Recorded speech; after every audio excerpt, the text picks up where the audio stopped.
আকাশী পরীর হারানো ডানা। নীলিমা গ্রামের পাশের গভীর অরণ্যে এক রহস্যময় পরীর বাস ছিল। তার নাম ছিল আকাশী পরী। তার ডানা ছিল আকাশের মতো নীল, আর তার হাসি ছিল ঝর্ণার জলের মতো মধুর। একদিন আকাশী পরী বনভ্রমণে বেরিয়ে এক লাল রঙের ফুলের গন্ধে আকৃষ্ট হয়ে কাছে গেল। হঠাৎ সে অনুভব করল, তার ডানা আর নড়ছে না। সে বুঝতে পারল, ফুলটি এক জাদুকরী লতা, যা তার শক্তি শুষে নিয়েছে।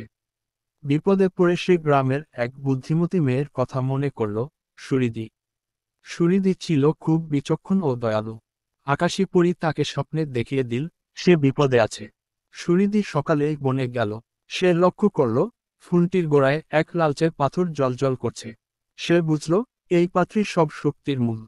সে দ্রুত পাথরটি তুলে নিল, আর মুহূর্তেই লতাটি শুকিয়ে গেল। আকাশী পরীর ডানা ফিরে এল। সে খুশিতে সুরিদিকে জড়িয়ে ধরল। কৃতজ্ঞতা জানিয়ে বলল, তুমি না থাকলে আমি বনের বন্দী হয়ে যেতাম। সুরিদি হাসল। সে জানত, বন্ধুত্বের সত্যিকার সৌন্দর্যই হলো বিপদে পাশে থাকা। এরপর থেকে আকাশী পরী আর সুরিদি প্রতিদিন বনের এক কোণে বসে গল্প করত, আর বন্ধুত্বের ডানা মেলে উঠত আকাশের দিকে।